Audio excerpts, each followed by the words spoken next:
श्री स्वामी समर्थ. नमस्कार. मी नंदिनी. माझ्या यूट्यूब चॅनलवर तुमचं खूप मनापासून स्वागत करत आहे. तुमच्या मनातील सर्व चांगल्या इच्छा स्वामी महाराज पूर्ण करो ही स्वामींच्या चरणी प्रार्थना करते आणि आजच्या नवीन व्हिडिओला सुरुवात करते. तर पहा, 25 जुलैपासून श्रावण महिन्याला सुरुवात झालेली आहे आणि श्रावण महिन्यातला आजचा जो शुक्रवार आहे तर तो अतिशय महत्त्वाचा आहे. आज श्रावण दुर्गाष्टमी आहे. अतिशय पवित्र असा श्रावण महिना चालू आहे आणि या श्रावण महिन्यामध्ये जेव्हा दुर्गाष्टमी येते त्याजवळ त्या दिवशी शुक्रवार येतो, तो दिवस अतिशय महत्त्वाचा असतो. आपल्या कुलदेवीला हा दिवस समर्पित असतो. आपल्या कुलदेवीची पूजा उपासना करण्याचा हा दिवस आहे. तर पहा, प्रत्येक महिन्यामध्ये दुर्गाष्टमी ही येत असते आणि प्रत्येक महिन्याच्या दुर्गाष्टमीला आपल्या दुर्गा देवीची म्हणजेच कुलदेवीची पूजा ही आपल्याला करायची असते. तिची उपासना आपल्याला करायची असते. तर पहा, बऱ्याच वेळा काय होतं की आपल्याला प्रत्येक महिन्यामध्ये दुर्गाष्टमीची जी सेवा आहे तर ती करता येत नाही. म्हणजे दुर्गाष्टमीला कुलदेवीची सेवा पूजा उपासना करता येत नाही.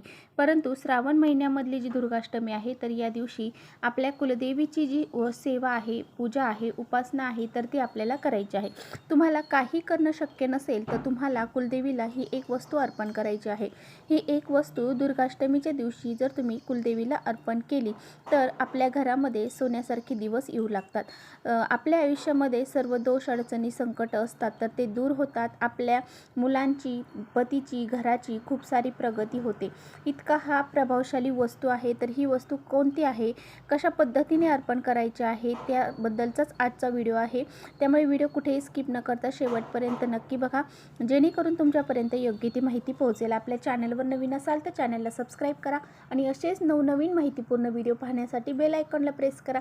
म्हणजे मी जेव्हा कधी नवीन व्हिडिओ अपलोड करेन त्याचं नोटिफिकेशन सर्वात अगोदर तुम्हाला भेटेल आणि तुम्ही एकही व्हिडिओ मिस करणार नाही. त्याचबरोबर खाली कमेंट्समध्ये तुमची जी बी कुलदेवी असेल तर तिचं तुम्हाला नाव आपल्या कमेंट्समध्ये लिहायचं आहे आणि कुलदेवताय नमः असं तुम्हाला लिहायचं आहे. तर पहा, आजच्या व्हिडिओमध्ये जो काही उपाय मी तुम्हाला सांगणार आहे तर हा उपाय तुम्ही दिवसभरामध्ये कधीही करू शकता. अगदी सकाळी, दुपारी किंवा संध्याकाळी तुम्ही हा उपाय दिवसभरामध्ये कधीही करू शकता. तर पहा, प्रत्येक घरामधल्या प्रत्येक स्त्रीने आज दुर्गाष्टमीला आपल्या घरामध्ये हा जो उपाय आहे तर तो करायचा आहे.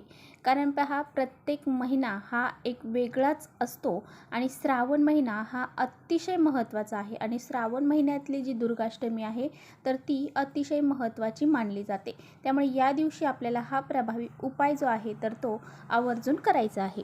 तर पहा, या पवित्र श्रावण महिन्यामध्ये ज्यावेळेस दुर्गाष्टमी येते त्या दिवशी जर आपण आपल्या कुलदेवीची पूजा उपासना केली, मनोभावे त्यांना नमस्कार करून ह्या ज्या काही वस्तू मी सांगणार आहे तर ती जर अर्पण केली तर त्या व्यक्तीच्या जीवनामध्ये ज्या काही अडीअडचणी असतील त्या तर दूर होतातच. त्याचबरोबर कुलदेवी आपल्यावरती प्रसन्न होते आणि आपल्याला भरभरून आशीर्वाद देते आणि त्या कुळाचं रक्षण देखील ती करत असते. आपल्या घराचं, पतीचं, मुलांचं रक्षण करण्याचं काम कुलदेवी करत असते आणि आपल्याला काही वाईट संकट जर आपल्यावरती येणार असतील तर ते दूर करण्याचं काम देखील करत असते. जी नकारात्मकता आहे ती दूर करते. तर पहा, प्रत्येकाच्या घरामध्ये आपल्या कुलदेवीचा टाक हा असायलाच पाहिजे. तुमच्या घरामध्ये तुमच्या कुलदेवीचा टाक असेल तर अतिउत्तम. त्या कुलदेवताची तुम्हाला पूजा करायची आहे, विधिवत पूजा अर्चा करून घ्यायची आहे. तसेच आपल्या प्रत्येकाच्या घरामध्ये कुलदेवीचा टाक तर असायलाच हवा. जर तुमच्या घरामध्ये नसेल तर तुम्ही नक्कीच आणण्याचा प्रयत्न करा. फोटो जर टाक नाही जमलं तर तुम्ही फोटो आणू शकता किंवा मूर्ती आणू शकता. तुमच्या घरामध्ये एक तरी तुमच्या कुलदेवीची फोटो किंवा मूर्तीही असायला हवी आणि त्याची तुमच्याकडून रोज नित्यनेमाने पूजा अर्चा ही झाली पाहिजे. आता बरेच जण असे आहेत की त्यांना स्वतःची कुलदेवी देखील माहीत नाही. ज्यांना आपली कुलदेवी माहीत नाही त्यांनी कुलदेवी ही आपली कोणती आहे हे नक्कीच आपल्या पूर्वजांना म्हणजेच आपल्या जे काही वृद्ध असतील त्यांना विचारायचं आहे आणि माहिती करून घ्यायची आहे. आता हा जो उपाय मी सांगत आहे तर हा उपाय तुम्हाला तुमच्या घरामध्ये कुलदेवीचा टाक असेल, फोटो असेल, मूर्ती असेल त्यावरती करायचा आहे. टाक नसेल तर मूर्तीवरती करा, मूर्ती नसेल तर फोटोवरती करा आणि टाक, मूर्ती, फोटो तिन्हीही नसतील तर मग तुम्ही त्या कुलदेवीचं प्रतीक म्हणून एक सुपारी घ्यायची आहे आणि या सुपारीवरती हा उपाय करायचा आहे. आता हा उपाय आहे ना, तर तो तुमच्या देवघरासमोर करायचा आहे. त्यामुळे देवघरासमोर तुम्हाला बसायचं आहे, आसन टाकून बसायचं आहे. त्यानंतर देवघरातील दिवा अगोदर प्रज्वलित करायचा आहे, धूप अगरबत्ती लावायची आहे. मग तुमचा कुलदेवीचा टाक एका प्लेटमध्ये घ्यायचा आहे किंवा मग मूर्ती असेल तर ती, त्याच्यावरती तुम्हाला शुद्ध पाण्याने अभिषेक करायचा आहे. फोटो असेल तर स्वच्छ पाण्याने पुसून घ्या.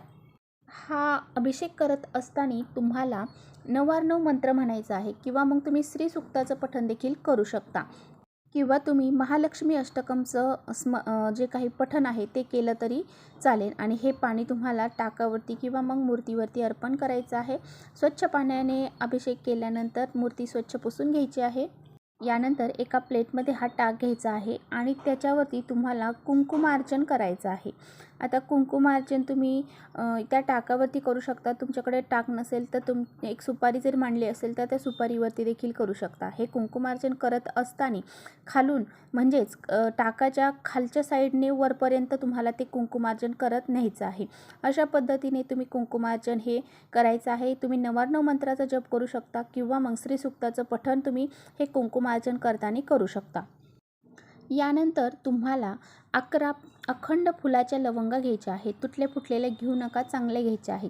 या 11 लवंगा घेतल्यानंतर तुम्हाला काय करायचं आहे, यानंतर त्या एका वाटीमध्ये घेऊन एक लवंग हातामध्ये घ्यायची आहे उजव्या आणि ओम ऐं ह्रीं क्लीं चामुंडाय विच्चे हा मंत्र म्हणायचा आहे. हा नवार्णव मंत्र आहे. हा मंत्र म्हणायचा आहे आणि ही जी लवंग आहे तर ती आपल्या कुलदेवीच्या टाकासमोर तुम्हाला खाली अर्पण करायची आहे.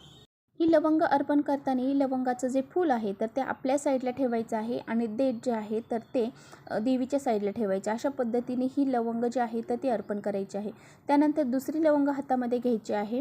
त्यानंतर ती लवंग देखील नवार्णव मंत्र म्हणायचा आहे. ओम ऐं ह्रीं क्लीं चामुंडाय विच्चे आणि ती लवंग परत तुम्हाला देवीपाशी अर्पण करायची आहे. अशा तुम्हाला 11 वेळा नवार्णव मंत्र म्हणायचा आहे आणि ह्या 11 लवंगा तुम्हाला देवीपाशी अशा पद्धतीने अर्पण करायचे आहे.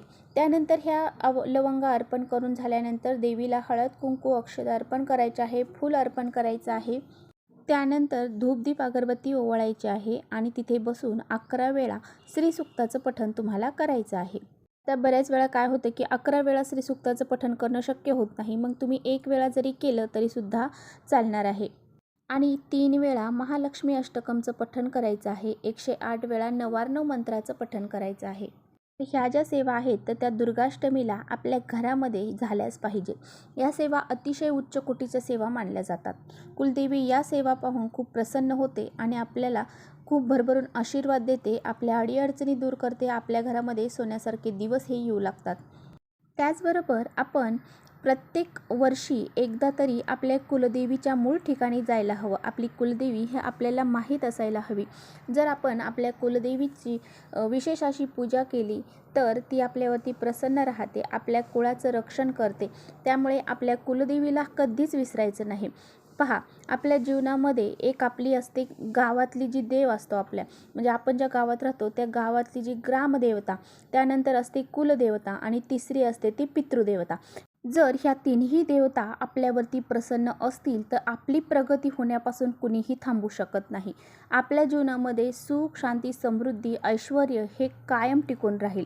या तिन्ही देवता प्रसन्न राहणं खूप महत्त्वाचं असतं. त्यामुळे आपल्याला आपल्या कुलदेवीची अशा पद्धतीने जी काही पूजा आहे, उपासना आहे तर ती आपल्याला दुर्गाष्टमीला आज करायची आहे. आता पहा, श्रावण महिन्यामध्ये जर तुम्हाला शुक्रवारच्या दिवशी एकदा तरी एखाद्या स्त्रीची ओटी भरणं शक्य असेल तर नक्की भरायची आहे. कुलदेवीच्या नावाने त्या स्त्रीची ओटी तुम्हाला भरायची आहे. तुमच्या घरातली असू द्या, बाहेरची असू द्या, कोणती तरी एक सुवासीन स्त्री तुम्हाला बोलवायची आहे आणि कुलदेवीच्या नावाने ओटी भरायची आहे आणि तिला ते आपल्याला हळद कुंकू लावून ती ओटी तिच्या पदरामध्ये तुम्हाला घालायची आहे. आणि अशा पद्धतीने हा एक जे आहे ना श्रावण महिन्यामध्ये ही एक गोष्ट आपल्याला करायला विसरायची नाही. तसेच शुक्रवारच्या दिवशी तुम्हाला कुलदेवीला एक तांबूळ अर्पण करायचं आहे. हे तांबूळ जे आहे तर ते विड्याचं पान असतं आणि ते पान तुम्हाला एका पानवाल्याच्या शॉपमध्ये नक्की मिळून जाईल. त्यांना फक्त आपण देवीला तांबूळ अर्पण करायचं एवढं म्हटलं तरी ते त्यातल्या वस्तू त्यामध्ये टाकून ते आपल्याला देत असतात. आणि हे तांबूळ जे आहे तर ते अतिशय देवीचं आवडतं आहे. यामुळे देवी आपल्यावरती प्रसन्न होते आणि आपल्या सर्व इच्छा मनोकामना ती पूर्ण करते.